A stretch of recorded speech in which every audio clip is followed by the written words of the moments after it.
Começa agora com o Cast, com os alunos do Ensino Fundamental 2 da Escola Israelita Brasileira Salomão Guelman, de Curitiba, Paraná. Oi, eu sou o Matheus. Eu sou o Natan. Eu sou a Mariana. Nós somos alunos do 8º ano da Escola Israelita de Curitiba. Pensa num julgamento que durou só 10 minutos. Mais rápido que esse podcast.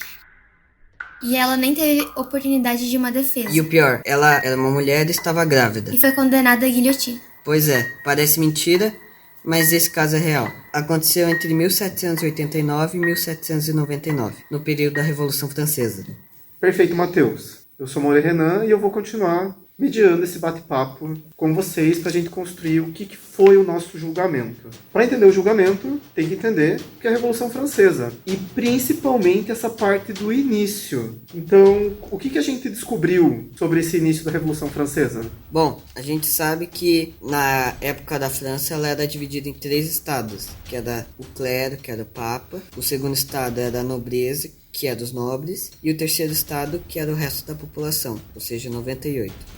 Bom, nesse terceiro estado, era dividido em 2 partidos políticos. Os girondinos, que apoiavam os direitos iguais e a monarquia, e os jacobinos, que apoiavam a república e os movimentos iluministas. E aí a gente sabe que estava rolando uma crise, né? Porque era muito pouca gente para pagar benefícios para muita gente. E aí estava falindo a França, né? E o que aconteceu com esses 3 estados nesse momento? Eles estavam brigando por direitos. E daí até aconteceu que o primeiro estado e o segundo estado, eles tomaram uma decisão. Eles só queriam votar um voto por estado. Isso, que só podia ter um voto por estado, só que isso não favorecia o terceiro estado. Então, eles sempre estavam... O primeiro estado e o segundo estado sempre estavam em privilégios. Porque eles sempre se favoreciam entre eles, das decisões da burguesia alta e etc. Enquanto o terceiro estado só não tinha nenhuma opinião sobre as coisas, porque tudo que ele falasse não ia ser importante no final. E aí eles quiseram fazer um voto por pessoa, né? Já que eles eram o dobro dos outros 2 estados. Beleza. Quando fechou esse momento, os jacobinos entraram no poder. E aí foi um momento muito complicado. Como que foi o nome? O que rolou nesse momento? Período de terror jacobino, que girondinos e outros tipos de... E outros opositores. E outros opositores deles eram perseguidos e guilhotinados, sem mesmo ter julgamento, como a Olympe de Gouges, que é o caso que a gente estudou. A Olympe de Gouges, como já dito, foi uma mulher guilhotinada, grávida, no julgamento de 10 minutos, sem direito à defesa. O que a gente analisou nesse julgamento? A Olympe, ela foi uma opositora, né? E daí ela reescreveu a Declaração dos Direitos do Homem e do Cidadão. Daí ela substituiu o homem por mulher na reescrita. E daí os jacobinos não gostaram do confronto. E daí ela teve um julgamento e tal. O que a gente julgou nesse dia? O que vocês estavam defendendo? A gente estava dividido entre girondinos e jacobinos. A Olímpia era uma girondina. A gente se dividiu entre a turma para defender a Olímpia ou defender ela ter sido guilhotinada. Usando as nossas leis de hoje em dia. A Constituição, a Declaração Interamericana de Direitos Humanos. A gente usou todas essas leis de hoje em dia, mas para olhar para um acontecimento do passado. E isso gera um conflito, né? Que conflito é esse que a gente percebeu quando começou a olhar as leis do passado e as leis de hoje? É uma comparação para ver se as coisas mudaram mesmo. E o que era que tinha de diferente, assim? Que refletia o pensamento machista da época, que as mulheres eram inferiorizadas e tratadas como inferiores aos homens. E na lei, especificamente, o que... Os direitos das mulheres. Porque quando ela escreveu essa crítica, né? Sim. Ela chamou de direito das mulheres.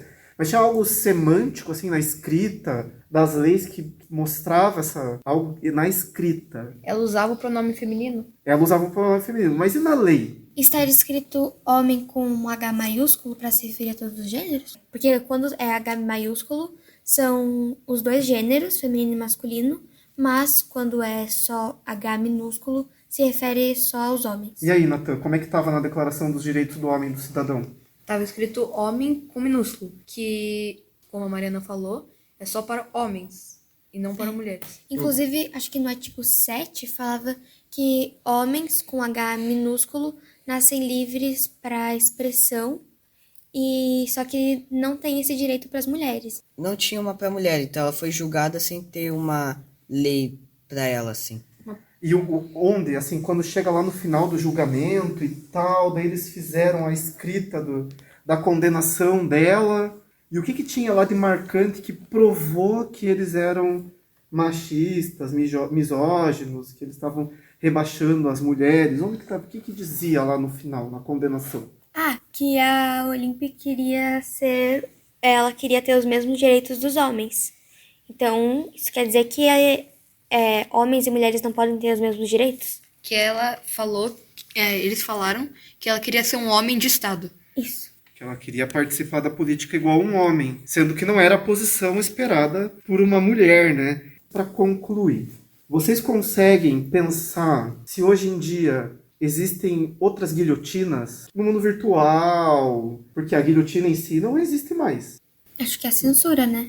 Mas que tipo de censura existe hoje em dia? Cancelamento das pessoas. As pessoas não podem opinar politicamente nas redes sociais. Porque se ela, por exemplo, mostrar a opinião dela e ter opostas, muitas vezes ela provavelmente vai ser cancelada e ela vai sair mal para muitas pessoas. Outras pessoas iriam apoiar ela, mas ela também ia sair mal para muitas. Qual é o limite que existe, então, para você? Porque a gente viu lá que todo mundo tem direito sem ser anônimo, né? É de ter liberdade de expressão. Sim.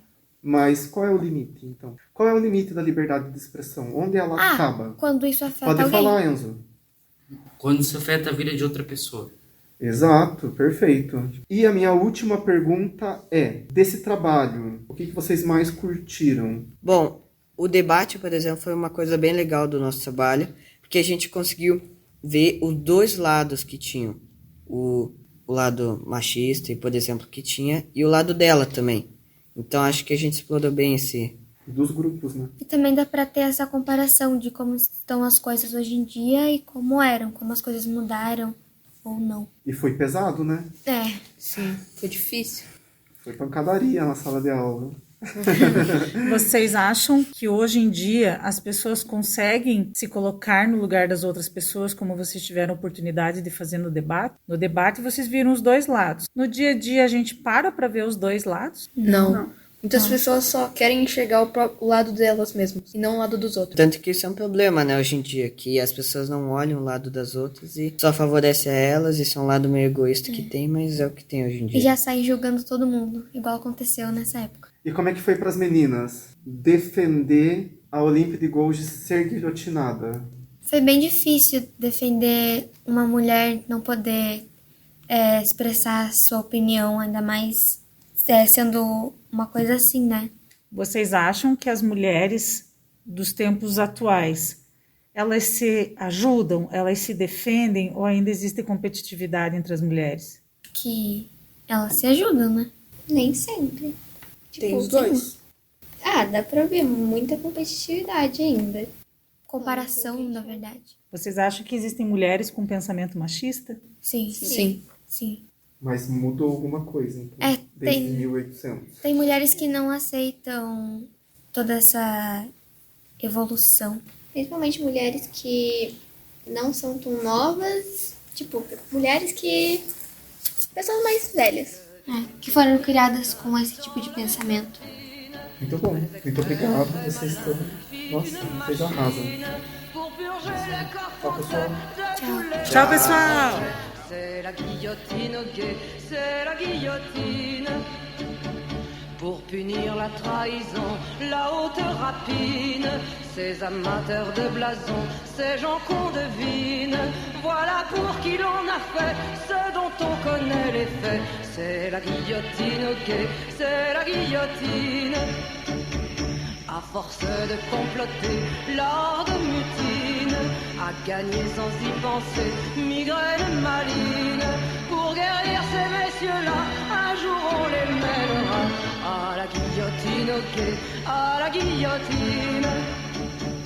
De la France on a chassé la noble vermine, on a tout rasé, cassé et mis tout en ruine. Mais le noble on a gardé de mourir le cou tranché par la guillotine au quai, par la guillotine, par la guillotine au quai, par la guillotine.